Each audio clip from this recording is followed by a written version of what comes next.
The first time that I left Danny was at a hospital because he was feeling suicidal, threatening to hurt other people, and I just needed to find somebody who could help him. I wasn't able to help him. The schools weren't able to help him.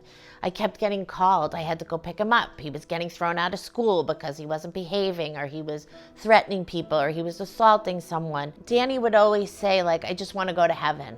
I just want to go to heaven because I can't figure it out here. I can't behave here.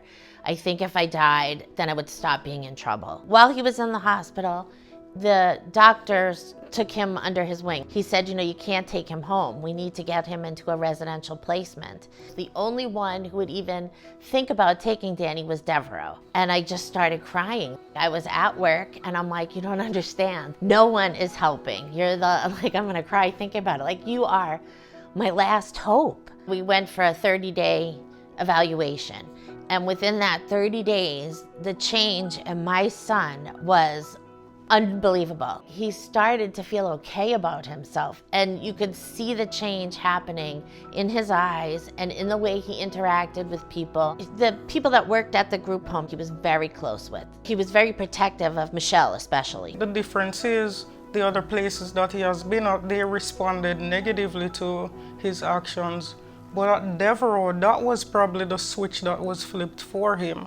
Recognizing that, whoa, these people are not going to turn me away. Whoa, I'm still going to be here. I'm still going to have those opportunities to establish positive relationships with staff and have other expectations outside of this. We also did not just focus on that behavior, because when we met him, we saw more than just that. We don't label students that way. Yes, he came in with all these problematic behaviors, but there are all these other sides to him. Before I went to Devereux, I felt bad about myself. Didn't really know how to control my anger at the time. Didn't know how to control myself. But now I know how to do that now. So Devereux taught me a lot of stuff. And I'm grateful for being there too. Danny always had trouble in school. And when he got to Devereux, he started being successful.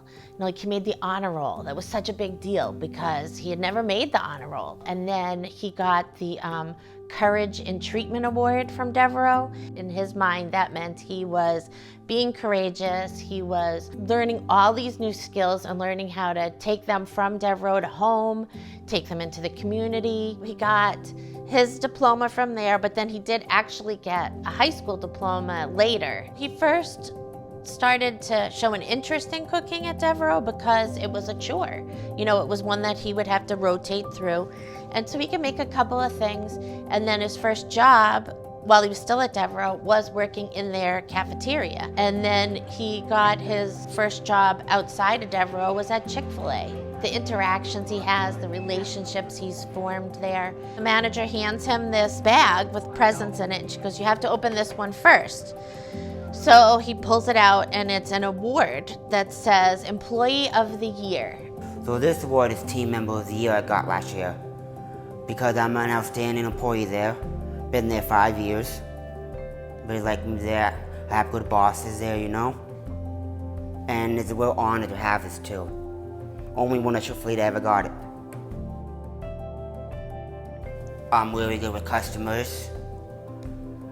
I'm really good at bagging the food, interacting with the customers, holding the door for them, that stuff.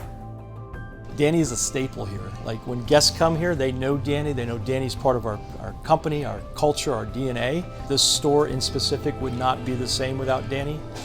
We've seen Danny develop so much over the last 5 years. Started off as a runner, as a server, and now he's on the register. He's in the drive-through window. He's bagging food.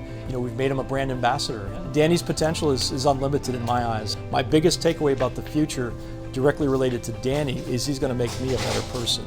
He came with so many strengths, and then we worked with that. We cultivated this hope in him, and we allowed him to believe in himself because we had all these expectations of him that he could not see, just given his experience in previous placements. But because of that expectations, because we believed in him, because we cared so much about him and he could see that and feel that, that really pushed him to be this wonderful young person that he is today. Before Devereux, he just was always told to be somebody else. You know, like who he was not right, was not enough, it was not good enough. And now he's celebrated for being exactly who he is. Danny turned 16 when he was just starting at Devereux, and really my hopes were not very big for him at that point. Now he's going to be 30, and the way his life is now, had I known that I could hope this big, that he could be like such a great part of a community at Chick-fil-A, at other things that he does in his life, and that he would be this happy and this proud of himself and have goals for himself, that I would have been afraid to dream this, because I wouldn't have believed that this could happen. So when you think about the future now, is there anything you dream about doing? I dream of working at Chick-fil-A until the day I retire. And I'm very helpful there, and they like me there. They said they wouldn't know what to do without I'm there, you know.